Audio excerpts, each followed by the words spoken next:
The last time a sitting president from the United States visited Cuba was back in 1928. That changes this week when President Barack Obama becomes the first U.S. president to travel to Cuba in more than 80 years. The historic trip follows a series of diplomatic announcements after the leaders of both countries declared the reestablishment of relations at the end of 2014. So where do things stand now? Joining me from Havana is our correspondent Michael Voss. Michael, welcome to the show. Always a pleasure to join you on America's Now, Elaine. Barack Obama is supposed to meet with Raul Castro. They've seen each other a few times now at various events. So what can we expect this time? Many eyes will be watching as President Castro plays host. Elaine, hundreds of journalists have flown in to witness this historic event. We're also expecting huge crowds of Cubans to turn out to see President Barack Obama. He's very popular amongst ordinary Cubans here. We expect he will receive a very warm welcome. But I think at a political level, it becomes more complicated. After 50 years of hostility, there is still a lot of mistrust and a lot of big differences, be it the continuing U.S. trade embargo or U.S. pressure on human rights and democracy. I think one of the really interesting things to look out for will be the body language when the two leaders meet, Barack Obama and Cuba's leader, Raul Castro. As you mentioned, Elaine, they have met before. There was the famous handshakes and meeting at the regional summit in Panama. At that point, they were surrounded by other leaders of Latin America who thoroughly approved of this normalizing of relations between the two countries. It was a very warm meeting. This time, they've got to look to the future. It's more complicated. So the question is, will they be able to seize the initiative and really turn this into a historic game changer, a bit like the visit by former U.S. President Richard Nixon to China? Michael, you've lived in Cuba for quite some time now. Describe what you have witnessed over the past year. How would you describe the mood between Cuba and the United States? Would you consider it friendly? Yes, it is.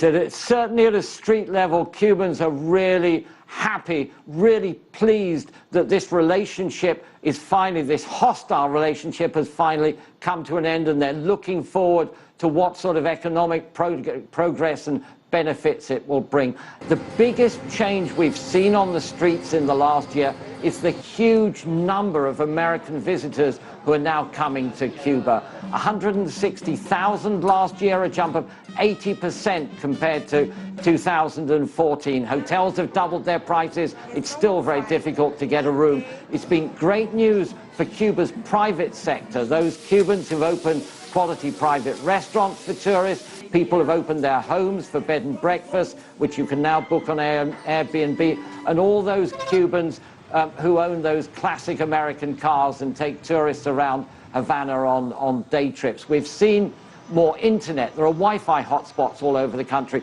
And now that President Obama has dropped restrictions on how much money Cuban Americans can send to relatives, we're seeing a lot more Cubans opening up businesses and also doing up their homes. There's lots of activity going on at that level. But on the other side, for anyone who's not connected to the tourist industry and who doesn't have a relative abroad, times remain tough. The economy has not improved. Their lives have not changed. Thousands are trying to reach the United States. But there is still a feeling here that this new improved relations should help improve people's economic lives. Elaine, as you know, the announcement to restore relations took the Americas and the world by surprise. It came 50 years after both countries had broken off diplomatic ties. Let's take a look at some of the key events that led to this stunning, historic shift.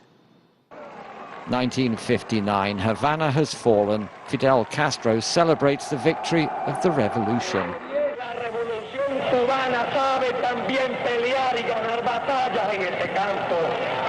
A US-funded radio station started broadcasting false rumors of a new law that would take children away from their parents and send them to military camps or even the Soviet Union. Y los mensajes que transmitían eran madres cubanas, salva a tu hijo, ve a la iglesia, no permitas que te lo quiten, el gobierno cubano te dejará sin tus hijos, no podrás verlo más. More than 14,000 Cuban children were airlifted from Havana to Miami. In April 1961, Cuba's scenic beaches turned into battlefields when warships filled with US-backed Cuban exiles launched a bid to overthrow the Castro government. It was the Bay of Pigs invasion, a historic event that this museum commemorates, detailing how the CIA-trained force came to invade the island nation. Se empiezan a reclutar en Opa-locka, la Florida. Se entrenan en Guatemala, pasan por Honduras y salen de Puerto Cabezas, Nicaragua. At the time, Cuba's ties to the Soviet Union were considered a threat to the United States, and Fidel Castro's brand new government had nationalized US-owned businesses and property, further angering their neighbors to the north. The Bay of Pigs was set out by the CIA during President Eisenhower's term and put into action by John F. Kennedy. Cuban veterans remember vividly the battle that followed.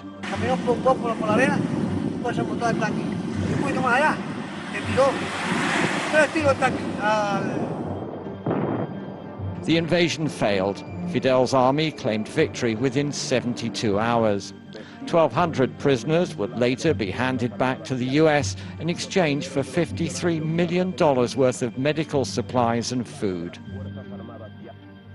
A year later, at the peak of the Cold War, Soviet leader Nikita Khrushchev persuaded Fidel Castro to install nuclear missiles on Cuba to even the power balance. Castro agreed, but the missiles were spotted by US spy planes before they could become operational. Within the past week, unmistakable evidence has established the fact that a series of offensive missile sites is now in preparation on that imprisoned island. The purpose of these bases can be none other than to provide a nuclear strike capability against the Western Hemisphere. The US implemented an island quarantine to search vessels headed to Cuba. Castro urged Khrushchev to threaten a nuclear strike on the US should Cuba be attacked. But Khrushchev was desperate to avoid a nuclear war. Or escalated, and in We spoke with Tom Putnam, director of the Kennedy Library. John F. Kennedy, really the hallmark is that he put himself in Khrushchev's shoes. He tried to think, what can I do, what can we do to resolve this, to help him save face. Again, he showed steady resolve. He wasn't going to give in, but he found a way to both be resolute, but also find a way to defuse the crisis. Khrushchev agreed to remove the missiles in exchange for a US commitment not to invade Cuba and an understanding that the US would remove their nuclear weapons from Turkey. To this day, many Cubans maintain that missiles were there only for self-defense. La culpa fundamental recae en el gobierno de Estados Unidos, desde la administración de Eisenhower con la administración Kennedy, la culpa, porque in the late 1970s, the US Secretary of State Henry Kissinger ordered a series of secret contingency plans that included airstrikes and mining of Cuban harbors in the aftermath of Fidel Castro's decision to send Cuban forces to Angola, according to declassified documents. If we decide to use military power, it must succeed. There should be no halfway measures. Kissinger instructed General George Brown of the Joint Chiefs of Staff during a high-level meeting of national security officials. There was also Operation Mongoose, a long-running covert CIA operation aimed at sabotaging the Cuban economy and assassinating Fidel Castro. There were dozens of attempts, ranging from poison pills to toxic cigars and exploding mollusks. The Cuban civilian airliner was also blown up mid-air in 1976, killing all 73 people on board. The man accused of complicity in that attack, Posada Carriles, still lives openly in Miami. In 1980, amid growing tensions at home, Castro said that anyone who wanted to leave Cuba could do so. it provoked a mass exodus from the port of Mariel. As many as 125,000 Cubans made the journey to Florida. Castro also emptied jails and mental health facilities to join the Mariel boat lift, effectively ending attempts by U.S. President Jimmy Carter to mend relations with Cuba. They got the boy. Another major crisis came during the Clinton administration, involving the fate of a 5-year-old Cuban boy, Elian Gonzalez. His mother drowned in 1999 while attempting to flee Cuba to the United States, and a custody battle ensued. According to Vicky Huddleston, a former U.S. official in Havana, this was a turning point. Clinton, before Elian was ready to begin opening up. Then you have Elian, and it's almost like, well, did Fidel really want the Elian crisis? Because he knew Clinton was trying to open up at that time. After the Soviet Union collapsed, their sugar-for-oil deal with Cuba ended, forcing the island into a severe economic crisis with widespread hunger and deprivation. That only started to ease after Cuba found a new economic ally and benefactor, with the election almost a decade later of Hugo Chavez in oil-rich Venezuela. But today, Venezuela's economy is itself in crisis. According to Georgetown professor Eric Langer, the Cubans are aware that this support may not last much longer. The big guy in the bloc and the one who has really supported Cuba over the last 10 years or so has been Venezuela. And now it was quite clear to the Cubans that that couldn't keep up. This may be one of the reasons why in December 2014, Cuba's President Raul Castro made the historic joint announcement with US President Barack Obama to restore diplomatic relations. This is a huge deal. This is really the biggest thing since 1961, or perhaps since the Cuban Missile Crisis, which was only a year later. And so this really, I think, can change not just U.S.-Cuban relations, but will change U.S. presidential politics, and it will also change the relationships between the United States and Latin America, which, as you know, have been going downhill. With the flag-raising ceremony outside the Cuban embassy in Washington on July the 20th, both countries have reopened their embassies for the first time in 54 years. One of the last vestiges of the Cold War is finally coming to an end. But after more than half a century of conflict, there is still a lot of mistrust to overcome. Restoring diplomatic relations is just the first step on a long, hard road towards normal relations.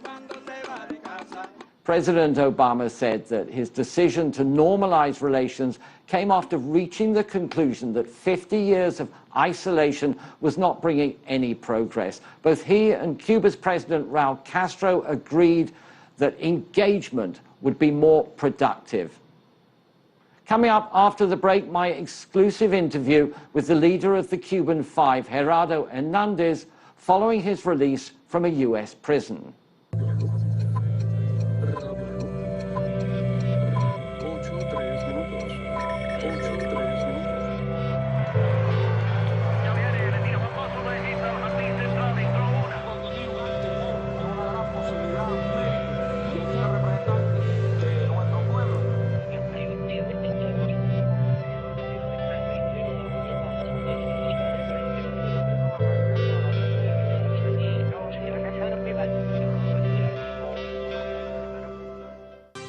Welcome back to this special edition of America's Now.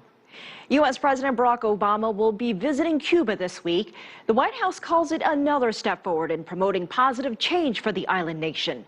The United States imposed a trade embargo on Cuba more than 50 years ago, and despite warming relations, only an act of Congress can lift what the Cubans call the blockade. Michael Voss joins us now in Havana. So, Michael, what exactly have we seen as far as progress, and what more needs to be accomplished?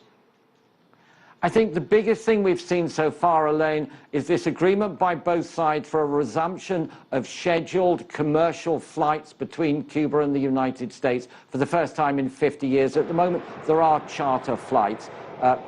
We could see up to 113 flights a day. The very first ones could start in the next few months. We're also seeing much closer cooperation in a whole range of areas, from environmental protection to counter-narcotics. The two countries are working much closer together in areas of mutual interest. However, despite the hundreds of US business executives who've been to Cuba over the past year, we've seen very little progress in terms of investment and trade. For example, Washington, despite the embargo, approved a number of US companies to start direct ferry services to Cuba. One of them even offered to build a ferry terminal for free here in Havana. So far, the Cubans have not given any response to this. Telecommunications, US telecommunications companies can do business in Cuba. That hasn't happened either. Although, to be honest, Cuba's been very slow and reluctant to approve investment deals, not just with the US, but also with Europe and other countries. I think there is a feeling, certainly within the Obama administration, that some big deals do need to come through fairly quickly, because in 12 months' time there could be somebody else in the White House, and it will be much more difficult to roll back progress if there are some big commercial deals or investment going on. What more needs to be done, you asked, Elaine? Certainly from the Cuban side, despite the trade embargo, they want to see President Obama use his executive powers over a couple of areas. One in particular is to allow the US dollar to be used for business with Cuba. At the moment, even if Cuba wanted to pay an American company, they'd have to do it through a third country and in a different currency. It really complicates trade and business in Cuba. That's one easy hit that the Americans could do. And possibly we may see a loosening of the travel restrictions as well, making it easier for more Americans to come to Cuba. The restoration of relations would not have happened if the two sides had not agreed to a prisoner exchange. 3 Cuban spies for the American contractor Alan Gross. The leader of the Cuban spies, intelligence officer Gerardo Hernandez, was serving 2 life sentences plus 15 years for conspiracy to commit murder and espionage, and feared that he might die in a US jail. He's now back in Havana, and I was able to sit down with Gerardo Hernandez late last year. Here's a look at what he had to say in this exclusive interview. The United States of America is changing its relationship with the people of Cuba. Hours before US President Barack Obama made his historic joint announcement with Cuba's leader Raul Castro that they'd end their Cold War hostilities, 2 planes took off in opposite directions. It was a prisoner swap, clearing the way to restoring diplomatic relations. One plane carried 3 Cuban intelligence agents who'd spent the past 16 years in jail for conspiracy to commit espionage against the United States. The other aircraft carried the US contractor Alan Gross to freedom. He was 5 years into a 15-year sentence for installing internet connections in Cuba outside of the government's control. The Cubans were greeted at the airport by President Raul Castro as national heroes, the last of 5 spies to be released. Then came the emotional encounters with their families. The Cuban government had long fought for their return, claiming the so-called Cuban 5 had not been sent to spy on the US, but to infiltrate militant anti-Castro groups in Florida following a terrorist bombing campaign in Havana. Their leader was Gerardo Hernandez, a soldier who'd fought in Angola during the independence wars there and went on to become a senior intelligence officer. Thank you very much for agreeing to talk to CCTV. I was offered an exclusive interview which took place in a small meeting room at the Cuban government's International Press Center. There, he told me of his relief at finally coming home. You feel great, I have to tell you. You feel great. It's been an incredible year, many emotions. Was it difficult to adapt? It was difficult, mostly during the first month, because consider that we are not talking about 1 year or 2 years, we are talking about 16 years and 3 months in prison. And prisoners have a code. For example, when you talk to each other, you don't touch, you don't get too close to one another. And then from one day to another, we are in Cuba, surrounded by many people that want to hug you. And it was kind of difficult to adapt. Gerardo Hernandez and other members of the Cuban Five were arrested in Miami in September 1998, when the FBI broke up a Cuban spy ring known as the WASP network. Gerardo was in charge of the cell. The Cubans infiltrated a group called Brothers to the Rescue, who used light aircraft to help rescue rafters trying to flee Cuba. But they also regularly entered Cuban airspace, flying over Havana, dropping anti-Castro leaflets. In 1996, Cuban MiGs shot down 2 of their planes, killing all 4 on board. The US says it was over international waters. Cuba insists they'd entered its airspace. Gerardo Hernandez was blamed for the attack. You were given 2 life sentences for conspiracy to murder because of the shooting down of the Brothers to Rescue plane and the 4 people who died on that. Was your intelligence responsible for that shooting down? Absolutely not. What happened is that they needed to blame somebody, and they chose me. I remember the press at the beginning used to say, oh, he sent the flight plan to Cuba. No, the flight plan was sent by the Federal Aviation Administration of the US as a normal procedure. All right, he told Cuba that they would be flying that day. No, Jose Basulto himself, the leader of Brothers to the Rescue, gave a press conference and announced that he would be flying that day. For years, the Cuban government had fought a major international campaign calling for their release. They featured on May Day parades, and their pictures could be seen across the island. The 5 are household names in Cuba, and their continued incarceration became the focal point of Cuba's antagonistic relationship with Washington. Did you ever think that you would be free, or did you believe you'd die in prison? It's a complex issue, because on one hand, we hope and we knew that we will be back in Cuba one day. Solo les digo una cosa, volverán.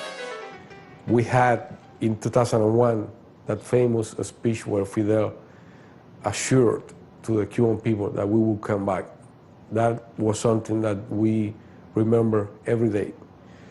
But on the other hand, we knew that we were part of a conflict between Cuba and the US that had extended for many years, and the possibility that we would die in prison and never come back to Cuba was real. Are you bitter towards the United States for the treatment you received there? Not at all, not at all. I was doing a job, and I knew when I accepted this mission the risks that I was taking. What happened was that we felt in the middle of the long conflict against Cuba and the US, and the US saw in us a way of punish Cuba and the Cuban Revolution. What next for you? There are lots of rumors that some of the 5 might enter politics. Would you take a position if you were offered one? I am a soldier, and my main goal in my life, my only plan is to keep serving my country anywhere that somebody or my government consider that I will be useful. But regarding those rumors, I have to tell you, we have been out of the country for many years, and there are people in Cuba that have long careers, even young people that have long careers of politicians, of leaders that are way better prepared than the 5 to lead the country in any post, provinces, etc. Spoken like a true politician. Thank you very much. My pleasure. Gerardo Hernandez and all of the Cuban Five were awarded Cuba's highest honor, Heroes of the Cuban Republic. They've also had a very busy schedule traveling all across Cuba and parts of Latin America and Africa to thank people for all their efforts in helping to release them from jail. When we come back, reaction from the Cuban people about the changes on the island.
Welcome back to this special edition of America's Now. I'm Michael Voss in Havana.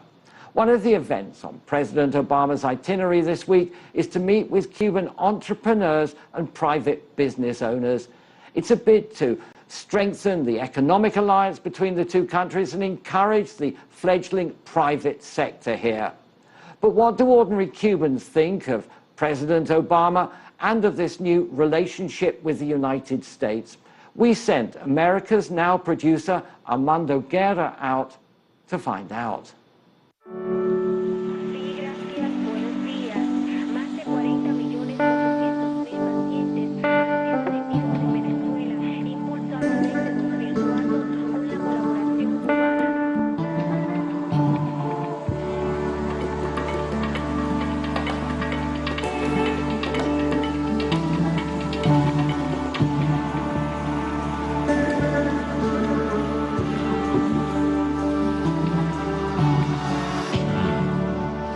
Nosotros los cubanos nunca esperamos de que fuera una cosa favorable a nuestro país, con muchos intereses que hay en Estados Unidos, con muchos gobiernos que tienen internos.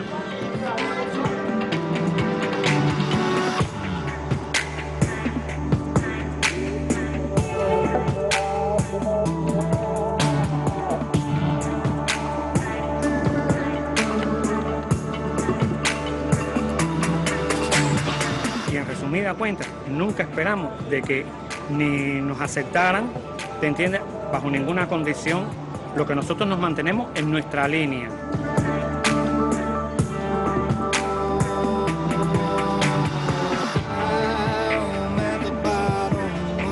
No se puede decir se va a levantar el bloqueo y después votar a favor que permanezca el bloqueo. Eso es contradictorio.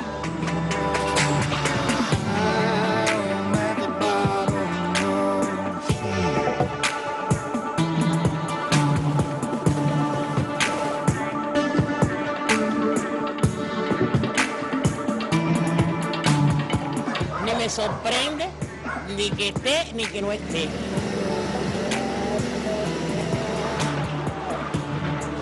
De todas formas, yo soy una ciudadana en este país de la capa baja, que voy a seguir viviendo igual con bloqueo que sin bloqueo.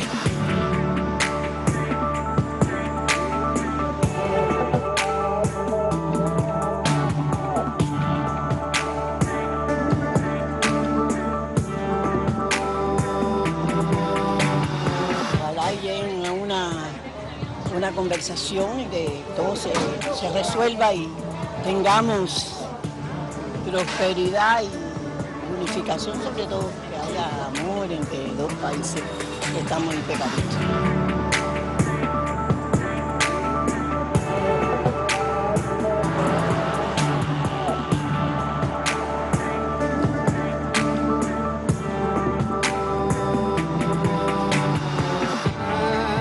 Yo creo que es muy bueno, muy satisfactorio que el presidente Obama venga aquí. y que, como dice, que quiere caminar La Habana, que la camine, para que vea cómo somos nosotros los cubanos.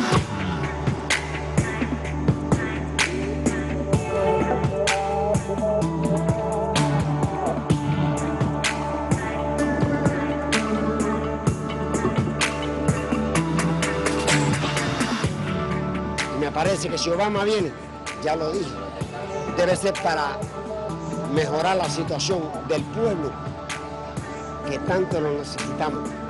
Hemos resistido y si tenemos que seguir resistiendo, lo vamos a resistir.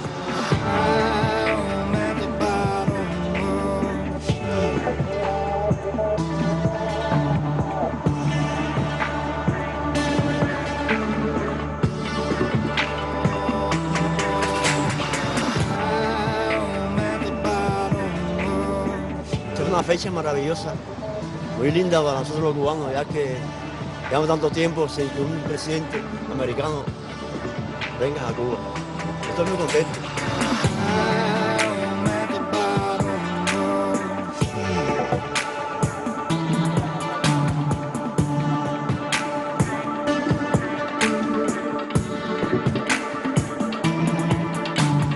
Como revolucionaria, cubana, estoy contenta, feliz. Quisiera tener la oportunidad de poder verlo en persona, sé que es difícil.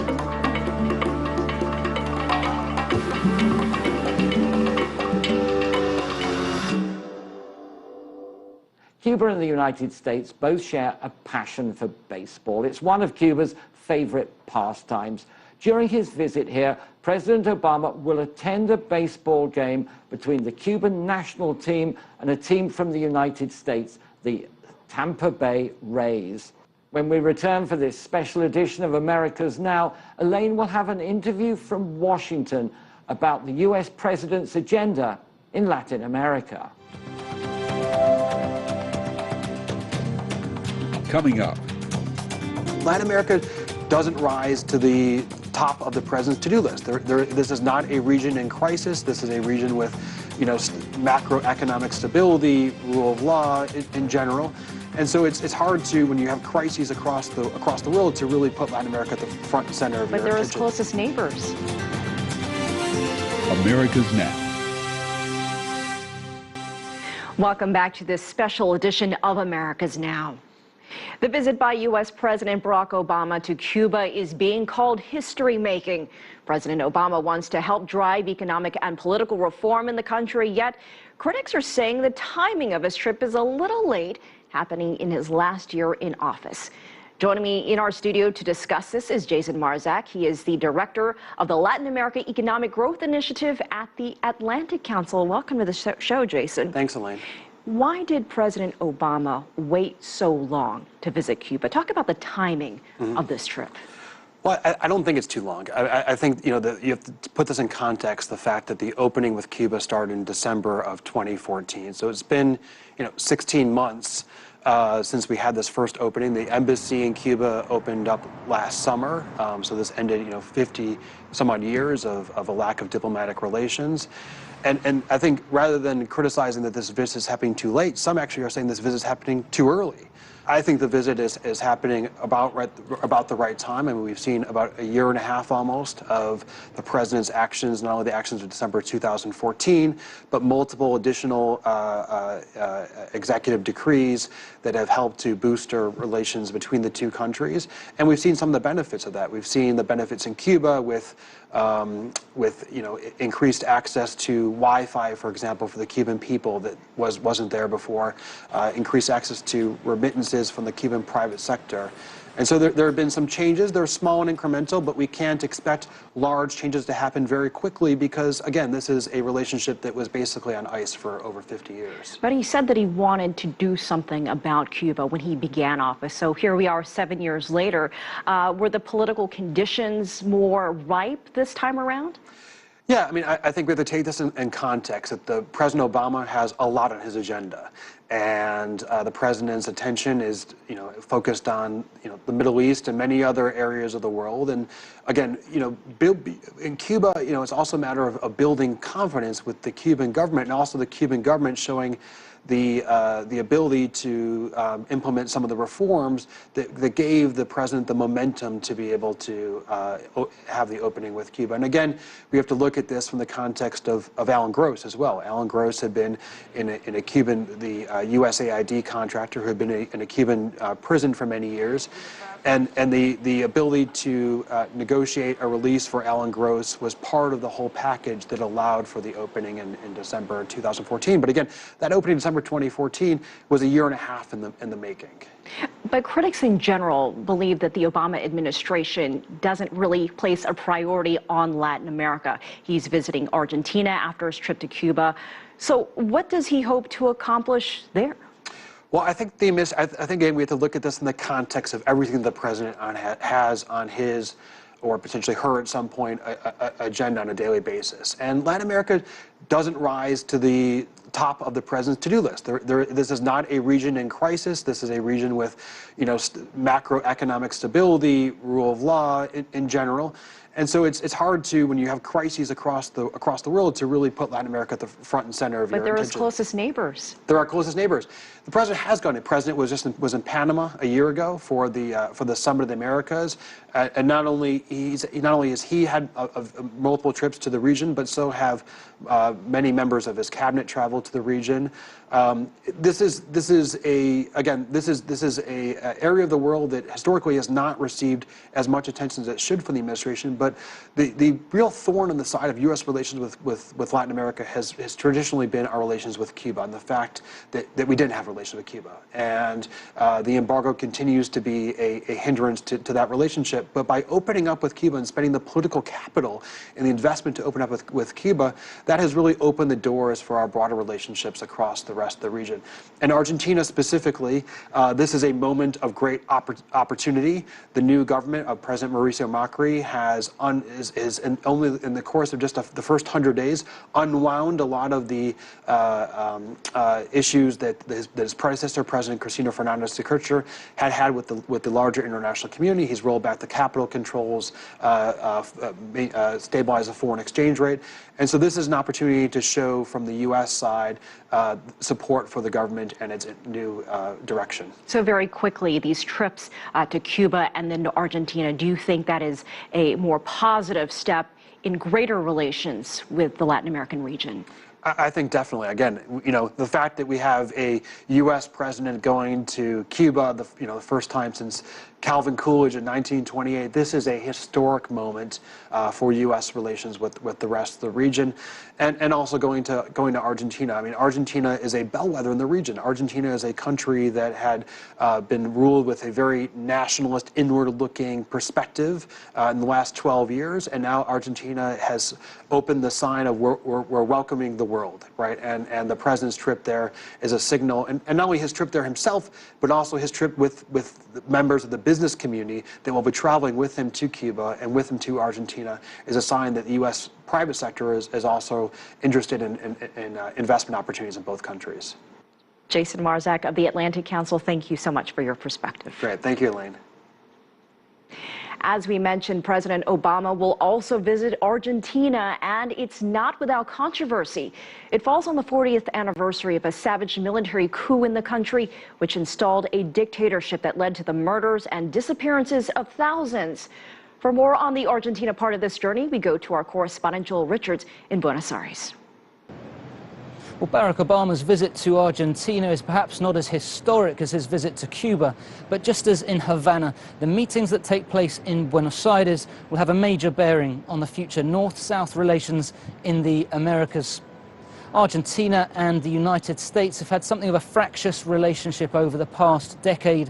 In 2005, at the Americas Summit held here in Argentina, the late President Néstor Kirchner was an important leader amongst the Latin American presidents, which included Venezuelan President Hugo Chavez and Brazil leader Luis Ignacio da Silva, who rejected George W. Bush's free trade agreement. That led to a cooling of diplomatic relationships and also a stagnation of foreign trade between these two countries, with Argentina looking to Russia and in particular to China for its foreign trade partner. This now looks set to change after December's presidential elections, when the Peronist Party, led by the late Néstor Kirchner and Cristina Fernández de Kirchner, lost the presidential elections, with Mauricio Macri, the new president, leading a centre-right alliance that looks to reshape the economy and looks to really broaden foreign relations and foreign trade. So it is in this context that President Obama arrives in Argentina, looking to increase trade between the two and also to help Argentina improve its international profile, to attract the kind of finance that Mauricio Macri is hoping to bring in to reshape this country's economy. It is that reshaping of the economy that here in Argentina is controversial and being highly debated. But regarding this visit, what's most controversial is the timing. Obama will be conducting an official state visit on the 23rd of March, but the following day is the 40th anniversary of the military coup here in Argentina. The military dictatorship ruled between 1976 and 1983. Tens of thousands of political opponents were persecuted, tortured, killed, and disappeared. It was perhaps the most brutal dictatorship of many military governments here in Latin America. And it's the United States connection which has made this all the more sensitive. The Nobel Prize winner Adolfo Pérez Esquivel has written to Barack Obama, pointing to what he says was the United States' complicity in military rule and questioning the timing of the US president's visit. Nonetheless, Barack Obama will be visiting Argentina, and despite the sensitivities and the controversies, it will nonetheless look to change the relationship between the region's third largest economy, Argentina, and its northern neighbor. Elaine. Our thanks to Joel Richards in Argentina for that report.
Welcome back. One of the things the Cuban people are often associated with is their love of music. Jazz, salsa, rumba are all popular musical genres on the island. Let's bring back Michael Voss in Havana. Michael, how is the Cuban arts and dance community viewing the renewed ties with the United States? As tourism grows, will this mean more exposure? They're loving it, Elaine. There is just so much music going back and forth at the moment. Just a couple of weeks ago, DJ Diplo and Major Lazer played in front of several 100,000 young Cubans at an open-air concert here in Havana. And in a few days' time, for the slightly older crowd, we have the Rolling Stones giving a live concert. And it's a two-way process. A few years ago, when big-name Cuban salsa bands like Van Van played in Miami, they were faced with demonstrations against them playing there. That's all changed. There are now tours all over the States. And in fact, the Buena Vista Social Club played at the White House not very long ago. And we've seen an incredible interchange of musicians of all sorts. We had a US Symphony Orchestra here. We've had American jazz players come for the Jazz Festival. And we're seeing more and more Cubans being able to travel and perform in the United States. So really, it has made a big difference for the music and cultural scene here. Michael Voss, thank you for joining us from Cuba. Good to have you with us during this historic week in Havana. Finally, as a new era arrives for Cuba, new music is emerging as well. We thought we'd leave you with these sounds and images of Havana's edgy music scene.